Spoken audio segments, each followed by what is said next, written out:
আসসালামু আলাইকুম। আজের শেফ চ্যানেলে আবারও সবাইকে স্বাগত জানাচ্ছি। আজকে রান্না করব আমার অনেক পছন্দের একটি খাবার পাস্তা।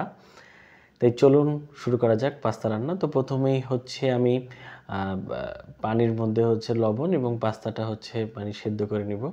তো আপনারা এই বড় বড় দুইটা আলু দেখে ভয় পাননি, এটা আসলে আমি ভাত খাওয়ার জন্য সেদ্ধ করতে চাইছিলাম।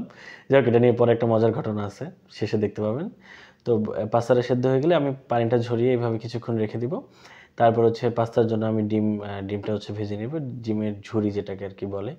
তো ঠিক এইভাবে হচ্ছে ডিমটা ভেজে নেওয়ার পরে সেই তেলের মধ্যে আমি পেঁয়াজ কাঁচামরিচ দিয়ে পেঁয়াজটা আমি হালকা ব্রাউন করে মানে ভেজে নেওয়ার চেষ্টা করবো আর কি, মানে যতক্ষণ আর কি পেঁয়াজটা নরম হয় আর কি, বেসিক্যালি ব্রাউন না আর কি। তো পেঁয়াজটা নরম করার জন্য আমি একটু লবণ দিয়ে দিচ্ছি। তো লবণ হচ্ছে একটু কমই দিবেন, যেহেতু পাস্তায় আমি সয়া সস ব্যবহার করব। তাই হচ্ছে পাস্তার সাথে দেওয়ার জন্য আমি হচ্ছে আলু এবং হচ্ছে গাজর, যেটা কুচি করে কেটে নিয়েছিলাম। এই আলু আর গাজর কুচি করতে আমার অনেক সময় লাগছে। যাই হোক, সেই ইতিহাস না বলি। তো এটার মধ্যে হচ্ছে এই যে রাঁধুনি পাঁচমিশালি এই যে মশলাটা আছে, আমার রাঁধুনির এটা ভালো লাগে আর কি।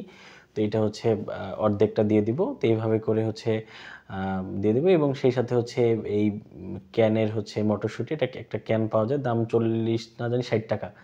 এই ক্যানের মটরশুঁটি আমি প্রায় খাই আর কি। তো যাই হোক, ওই সেদ্ধ করা আলুটা হচ্ছে দিয়ে দিচ্ছি। মানে আর ভাত খেতে মানে ভর্তা খেতে ইচ্ছা করলো না, ভাবলাম হচ্ছে আলুটা দিয়ে দিই। তো এর মধ্যে হচ্ছে আমি দেখতে পেলেন যে সয়া সস দিয়েছি এবং সেই সাথে হালকা একটু টমেটো সস দিয়েছি এবং এটা হচ্ছে এখন আমি ভালো মতো হচ্ছে মানে নাড়াচাড়া করে দেবো আর কি, মানে যতক্ষণ আর কি গাজর মটরশুঁটি এবং হচ্ছে আলুটা মানে হালকা সেদ্ধ হয় আর কি। তো এইটা হচ্ছে সেদ্ধ করার জন্য আমি যে পাস্তা সেদ্ধ করেছিলাম সেই পাস্তার পানিটা হচ্ছে পুরোটা ফেলিনি, কিছুটা রেখে দিয়েছিলাম, পাস্তার স্টক যেটা আর কি। তো এটা দিয়ে হচ্ছে আমি এই সবজিটা হচ্ছে হালকা সেদ্ধ করে নিব আর কি।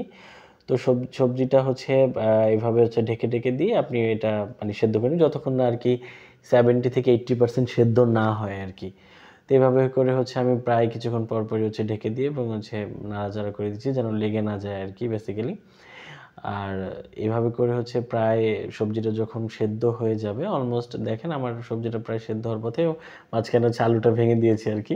যাই হোক, তো এরপরে হচ্ছে আমার এই যে সেদ্ধ করে রাখা পাস্তাটা হচ্ছে মিশিয়ে দিচ্ছি। আপনারা দেখতে পাচ্ছেন আমি এখানে ইন্ডাকশানের হাই কিন্তু একদম পাওয়ার কিন্তু ফুল আছে। তো সবাই হচ্ছে এটা মানে ফুল পাওয়ারে রান্না করবেন। এই ধরনের যে চাইনিজ আইটেমগুলো আসলে ফুল পাওয়ারে রান্না করলে সুন্দর হয়। তারপর হচ্ছে ডিম ঝুরি যেটা সেটা মিশিয়ে দিচ্ছি। এভাবে করে হচ্ছে একদম ভালোভাবে মিশিয়ে দিবেন। এভাবে পাস্তা আমার কাছে মানে ভালো লাগে আর কি, আমি খেতে পারি। তো সবাই বাসায় অবশ্যই ট্রাই করবেন। এটা খুব একটা ঝামেলার খাবার না। আমি একটু বেশি করে রান্না করি, অনেক সময় হচ্ছে খাই এবং সকালে অফিসের জন্য আর কি বেসিক্যালি নিয়ে যাই আর কি। তো ওইজন্য একটু বেশি করেই রান্না করি। আর পাস্তা, নুডলস এগুলো আমার অনেক পছন্দের খাবার। মানে আমি এত পরিমাণ পছন্দ করি। তো যাই হোক, একটু লবণ মানে টেস্ট করবো আর কি। তো যাই হোক, অলমোস্ট পাস্তাটা ভালো হয়েছে। সবাই ভালো থাকবেন এবং অবশ্যই বাসায় বানিয়ে খাবেন। ধন্যবাদ।